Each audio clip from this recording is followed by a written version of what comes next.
Title: Bad Love Song. Saturday, May 18, 2025. The rain was a persistent whisper against the windowpanes of the small, meticulously neat apartment. Amanda, 27 now, traced the condensation with a fingertip, a ghost of a melody humming on her lips.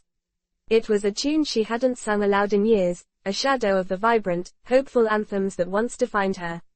Today, she simply existed, nurturing a quiet life for her daughter, Irene, who was still asleep in her sun-dappled room. But some days, the past refused to stay in the shadows. Today was one of them. The anniversary always brought it back, a raw, unhealed wound. She closed her eyes, and the world spun backward, a melody fading in, then crashing to a halt. 5 years earlier, a symphony of struggle.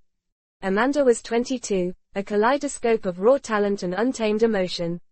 Her voice wasn't just a sound, it was a force of nature, a siren song laced with the lived experience of a soul too tender for the world. She poured her heart into every note, every lyric, believing that music was her destiny, the only language through which she could truly be understood. Yet, destiny proved stubbornly elusive. The doors of record labels remained shut, their polished surfaces reflecting back a cynical indifference. Rejection became a familiar companion, a dull ache behind her ribs. Too raw, one producer had said. Too much soul, not enough polish, another critiqued. Each no chipped away at her resolve, but Amanda was nothing if not persistent. Her dream, iridescent and fragile, was the only thing that kept her anchored.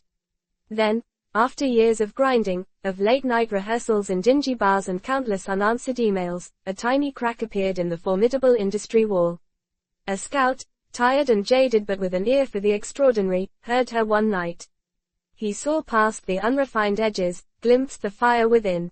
Weeks later, a contract lay on her worn kitchen table, gleaming under the single bulb. It wasn't the glitzy major label deal she'd always fantasized about, but it was a start. It was a chance. Amanda Phelan, the girl with the voice that could mend or break hearts, was finally signed. The elation was intoxicating, a dizzying rush that almost, made her forget the deeper ache that no music deal could heal. Amanda was a romantic in the truest, most dangerous sense.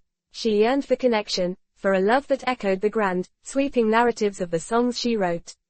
But her heart, open and vulnerable, seemed to attract only predators. The men she dated were a succession of cautionary tales, each leaving a deeper scar than the last. There were the charmers who flattered and then disappeared, the opportunists who saw her burgeoning talent as a stepping stone, and worst of all, the cruel ones. The ones whose hands turned from soft caresses to bruising blows, whose words twisted from sweet nothings to venomous barbs. They controlled, they degraded, they hurt, physically and emotionally. She'd stand on stage, pouring out her soul, feeling the applause wash over her, a momentary balm.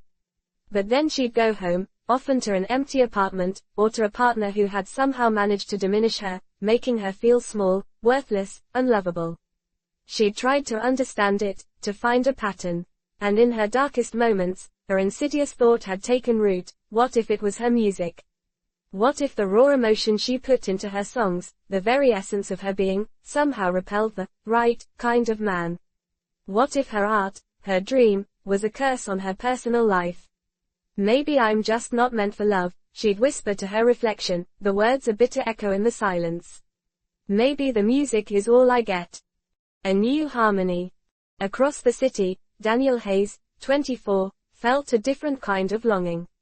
He was a singer himself, an aspiring artist with a voice as smooth as aged whiskey and a guitar that seemed to hum with his very thoughts. But lately, his music felt staid, predictable. He was searching for inspiration, a spark to ignite his own artistic journey. He found it late one night, scrolling through obscure music forums. A link, an amateur video from a dimly lit bar. And then, Amanda. Her voice hit him like a physical blow. It was raw, yes, but also exquisitely pure, full of a vulnerability that made his own heart ache in sympathy. He listened to every track he could find, captivated by her unique phrasing, the way she bent notes, the honesty in every lyric. She didn't just sing, she felt. And in feeling, he felt too. Amanda Phelan became his muse, a secret inspiration that fueled his own late-night songwriting sessions. He admired her courage, her unapologetic artistry. He became, in the quietest sense, her biggest fan. One drizzly Tuesday, the universe seemed to conspire. Daniel saw a flyer, Amanda Phelan, live at the Velvet Note. He usually avoided live music on his writing nights, but tonight, something pulled him. He had to see her, hear her, feel the energy of her performance in person. The Velvet Note was packed, the air thick with anticipation. Amanda, bathed in the soft glow of the stage lights, was captivating. She held the audience rapt, her voice weaving a spell that was both heartbreaking and exhilarating. Daniel stood at the back, rooted to the spot, feeling a strange mix of awe and recognition. She was even more powerful live. When her set ended, the applause was deafening, a roar that swelled and then slowly faded as Amanda bowed, a shy, grateful smile on her face. She stepped off the stage, her guitar still strapped to her back, and found herself standing less than a foot away from Daniel. He hadn't meant to be so close, but the crowd had pushed him forward. "That was incredible," Daniel blurted out, his voice a little rougher than he intended. "Your music, it's truly inspiring. You don't know how much you've given me to think about, to write about." Amanda looked at him, surprise flickering in her eyes. Most post-show compliments were generic, fleeting. His felt different. He had kind eyes, a genuine warmth that radiated from him. The gazes met, and for a moment, the noisy bar, the lingering scent of stale beer and ambition, faded away. There was a current, a silent acknowledgement of something profound passing between them. A spark. It was undeniable. "Thank you," Amanda said, her voice softer than it had been on stage. She found herself mesmerized by the sincerity in his eyes. I know this is bold," Daniel continued, emboldened by the connection, "but would you be willing to share your number? I'd love to talk more about music. Or anything, really." He held out his phone. Amanda hesitated for only a fraction of a second. She usually guarded herself fiercely, but something about Daniel felt safe, different. She typed her number into his phone, then took his, adding hers with a small, hopeful smile. "I'm Amanda, by the way." "Daniel," he replied, his own smile widening, a genuine, unburdened joy lighting his face. "It's truly an honor." A delicate dance. Daniel, usually so self-assured in his artistic pursuits, found himself strangely tongue-tied. He walked home from the Velvet Note in a daze, the thrill of meeting Amanda warring with a sudden, overwhelming shyness.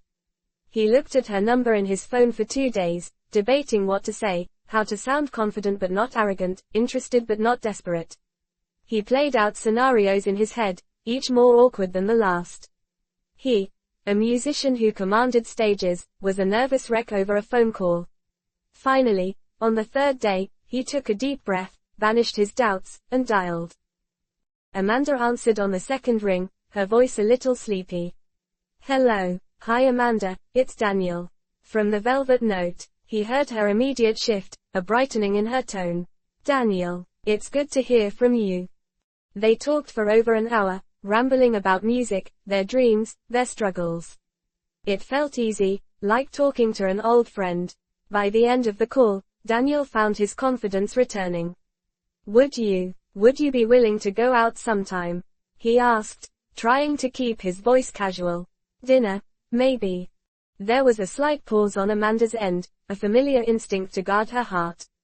But the memory of his kind eyes, his genuine admiration, overrode her caution.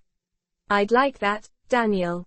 Yes. Their first date was at a quiet Italian restaurant, the kind with checkered tablecloths and the scent of garlic and oregano permeating the air. Amanda arrived, dressed simply but elegantly, her nerves a quiet hum beneath her composure. Daniel was already there, rising as she approached, a soft smile on his face. The conversation flowed effortlessly. They discovered a shared love for obscure jazz artists, a mutual distaste for commercial pop, and a surprising compatibility in their views on life. Daniel listened intently when Amanda spoke, a rare quality she'd found missing in previous partners. He laughed at her jokes, his eyes crinkling at the corners. He didn't interrupt, he didn't boast, he didn't try to impress her with false bravado. He was just present, kind. Amanda found herself relaxing, a foreign sensation. There was no undercurrent of anxiety, no subtle manipulation. Daniel seemed genuinely interested in her, not just her music. He talked about his own aspirations, his family, his simple joys. He was real. By the end of the evening, as he walked her to her door, the spark from their first meeting had intensified into a warm, steady glow. He didn't try to kiss her, didn't push for anything. Instead, he simply looked into her eyes, a question in his gaze. "I had a wonderful time, Daniel," Amanda said, a genuine smile gracing her lips. "Me too, Amanda. More than wonderful." He paused, then, "Can I see you again?" "Yes," she breathed, "please." From that night, their lives began to intertwine like two complementary melodies. Dates turned into daily calls, then into evenings spent together, then weekends. Daniel was everything she had ever dreamed of, and everything she had almost given up on. He was patient, understanding, and infinitely gentle. He held her hand across restaurant tables, squeezed her shoulder when she was stressed, and listened for hours to her fears and dreams. He celebrated her small victories and comforted her through her setbacks. He loved her music, but more importantly, he loved her. Amanda had never felt so seen, so cherished. Daniel didn't just treat her well, he treated her with profound respect, with a tenderness that healed old bruises she hadn't even realized still ached. He was generous with his time, his affection, his unwavering support. With Daniel, she felt safe to be fully herself, even the emotional, vulnerable parts. The fear that her singing somehow cursed her relationships began to recede, replaced by a radiant, almost unbelievable joy. He taught her, slowly, patiently, that love wasn't meant to hurt. It was meant to nurture, to uplift. They were inseparable. Their personal lives, their artistic lives, merged into a beautiful, harmonious duet.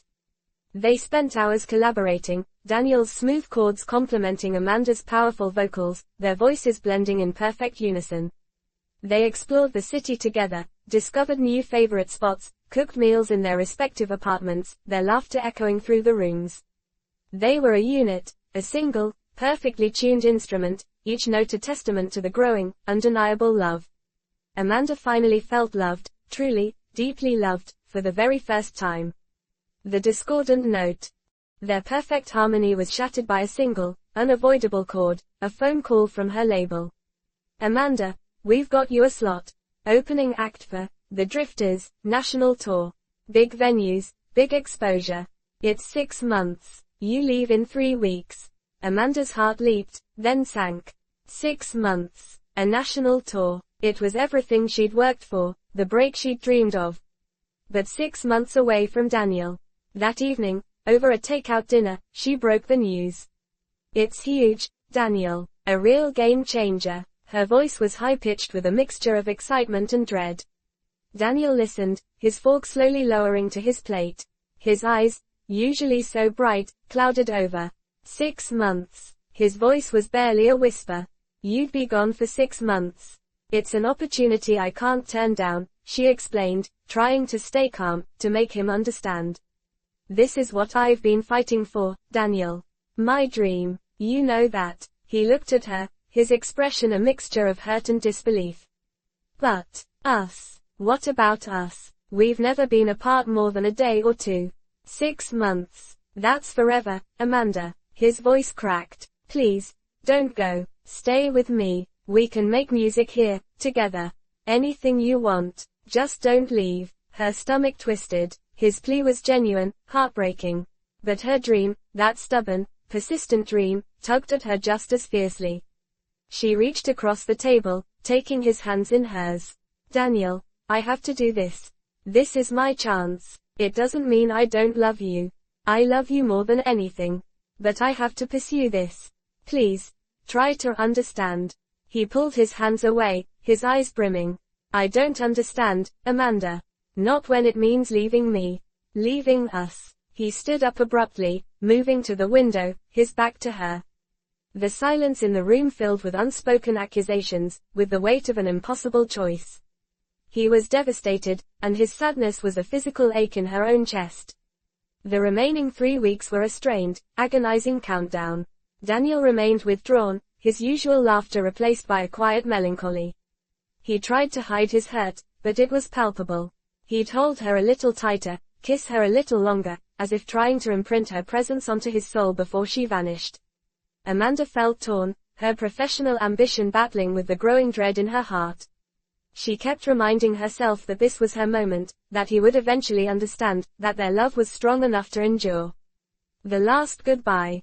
The morning of her departure was cold and grey, mirroring the landscape of Amanda's heart. Her suitcase stood by the door, a stark symbol of the miles that would soon separate them. Daniel was quiet, his eyes red-rimmed from a sleepless night. He helped her carry her bags to the taxi, his movements stiff. At the train station, the air crackled with the energy of departures and arrivals. The platform was crowded, voices echoing in the cavernous space. Amanda looked at Daniel, her throat tight with unshed tears.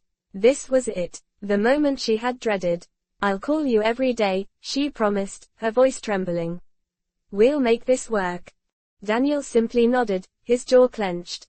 He wanted to scream, to beg her one last time, to pull her into his arms and never let her go. But his voice was lodged in his throat, choked by the despair that was rapidly consuming him. He just wanted to hold her, to feel her warmth one last time. The final boarding call echoed over the loudspeakers. Train to Denver, now departing from Platform 7. Amanda hugged him, a fierce, desperate embrace.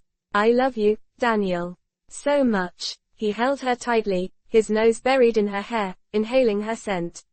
"I love you too, Amanda." It sounded like a farewell. She pulled away, tears already streaming down her face. She looked at his anguished face, her heart shattering.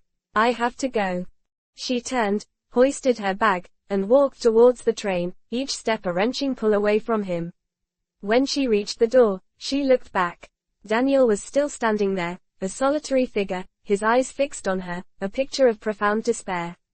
She waved, a tiny, trembling gesture. He didn't wave back. The train hissed, the doors closing with a pneumatic sigh. Amanda found her seat, her body shaking, tears blurring her vision. She pressed her face against the window, watching Daniel shrink into the distance as the train began to pull away. The last image she saw was him, still motionless, a statue of grief on the platform. Daniel, meanwhile, was in a frantic, desperate surge. He had meant to stay strong, to be supportive, but seeing her walk away, seeing the actual train pull away with her on it, something in him snapped. He sprinted towards the end of the platform, a wild, primal urge to stop her, to somehow make this not happen. He ran, pushing past people, his heart pounding a furious rhythm against his ribs. "Amanda!" he screamed, but his voice was lost in the roar of the departing train.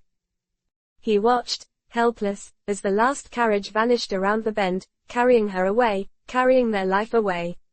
He stood there, gasping for breath, the metallic taste of despair in his mouth. He hadn't even managed to say a proper goodbye. He hadn't articulated the depth of his fear, the utter desolation of being without her. He hadn't followed her, hadn't clung to the idea of somehow being near her on tour, even just in the same city. He had only begged her to stay, and she hadn't. The platform suddenly felt vast, empty, suffocating. Daniel slowly turned, his shoulders slumped, and began the long, agonizing walk home. Each step was heavy, weighted by an unbearable sadness. His mind replayed every moment they had shared, every laugh, every touch, every quiet evening. They had been inseparable, two halves of a whole. Now, half of him was gone, speeding away, leaving an echoing void. How could she leave him? How could he live without her, for 6 months, an eternity? The thought of the days stretching ahead, empty and silent without her, was a physical pain. Tears streamed down his face, hot and unbidden, blurring the already desolate streets. He felt a profound sense of abandonment, a crushing loneliness that was too much to bear. When he reached his apartment, the silence within was deafening. Her scent still lingered on his pillow. Her favorite mug sat in the sink. Every object was a cruel reminder of her presence, now absent. He felt utterly, completely lost, adrift in a sea of despair. The love they shared, so vibrant and all-consuming, now felt like a taunt, a beautiful dream snatched away. He couldn't process it. He couldn't breathe. The thought of living each day without her laughter, her touch, her voice, without the very essence of their intertwined lives, was a prospect more terrifying than any other. The darkness closed in. In that moment of overwhelming, unbearable grief, Daniel saw only one way out of the suffocating emptiness. He found the rope. The unsung requiem. Amanda tried to call Daniel the moment her train pulled out of the station. No answer. She tried again an hour later. And again. And again. His phone went straight to voicemail. At first, she thought he was just angry, hurt, perhaps trying to make her feel the weight of her decision. But as hours turned into a full day, then too, a gnawing dread began to creep in. Daniel was not one to hold grudges, not like this. And he always answered her calls. Her scheduled performance that night felt like a cruel joke. Her voice, usually so effortlessly powerful, was thin, reedy, filled with an unspoken panic. Her focus was shattered. Had she made a terrible mistake? On the third day of radio silence, as her tour manager handed her the itinerary for the next leg, Amanda's phone buzzed with a message she hadn't managed to send, a positive pregnancy test, taken in secret, just a few days before her departure. She was pregnant, with Daniel's baby. The world tilted on its axis. She had to tell him. Now. This wasn't anger. This was something else. A profound, terrifying wrongness. She couldn't wait. She couldn't sing. She had to go back. I'm sorry, she told her bewildered manager, her voice surprisingly steady despite the storm raging inside her. I can't continue the tour. I have to go home. Ignoring the protestations, the threats of breach of contract, the confused stares, Amanda booked the first available flight back, her heart hammering against her ribs with a terrifying premonition. The entire journey was a blur of frantic phone calls to his apartment line, no answer, to his family, they hadn't heard from him either, to his friends, same story. Each unanswered ring plunged her deeper into a cold, terrifying certainty. She took a taxi directly from the airport to Daniel's apartment building. The street was quiet, eerily so. A single police car was parked a few doors down, its lights off. The apartment door was ajar, a faint, unsettling scent emanating from within. Daniel, she called out, her voice trembling, growing weaker with each step inside. The apartment was still, too still. The sunlight, usually so bright in his living room, seemed muted, unable to chase away the thick, oppressive gloom. Her eyes scanned the familiar space, searching, then landed on a figure slumped against the wall, near the window. Daniel. He was there, but not as she knew him. His face was pale, his eyes wide and unseeing. A rope, hastily tied, lay beside him. A piercing scream tore through the silence of the apartment, a sound ripped from the deepest part of Amanda's soul. It was a cry of pure, unadulterated agony, a sound that would haunt her for the rest of her life. She collapsed beside him, her hands reaching for him, touching his cold skin, desperately willing him to breathe, to move, to come back. No, Daniel, no, please, no. Tears streamed down her face, blinding her, mingling with the bitter taste of regret and self-recrimination. He was gone because of her. Because she left. Because she chose her dream over him. The police arrived moments later, drawn by her scream. The questions, the formalities, the cold, clinical assessment of the scene, it all passed in a blur. Amanda felt nothing but an immense, crushing weight of grief and guilt. Daniel, her kind, loving Daniel, had taken his own life. The boy who had finally shown her what true love felt like was gone, unable to cope with her absence, with the profound loneliness she had unknowingly inflicted upon him. He had been her refuge, her safe harbor, and she had abandoned him. Her earlier thought, that her singing somehow cursed her relationships, slammed back into her with brutal force. Every man before Daniel had hurt her. Daniel, the one who loved her without condition, she had destroyed. The music, the dream she had chased so fiercely, had cost her everything. It had taken Daniel from her. She couldn't sing. The thought of it, the very act of producing a note, felt like a betrayal. Her voice, once her solace, now felt like a weapon, a harbinger of heartbreak. She packed away her guitar, her sheet music, her microphones, tucking them into the darkest recesses of her closet, burying them as she buried her dreams. The world moved on, but Amanda remained in the wreckage of her grief. The tour, her nascent career, the chance at stardom, it all faded into irrelevance. Nothing mattered but the gaping hole Daniel had left behind. 3 months later, a small, fragile life began to stir within her. A girl, Daniel's daughter. On a quiet, rain-streaked day, Amanda gave birth to a beautiful baby girl with Daniel's deep, knowing eyes. She named her Irene, meaning, peace. A peace Amanda herself still desperately sought. Amanda Phelan, the singer with the voice that could mend or break hearts, disappeared from the music scene. She became Amanda Phelan, single mother, living a quiet life, haunted by a past she couldn't escape, by a love song that had ended in the most discordant, tragic way imaginable.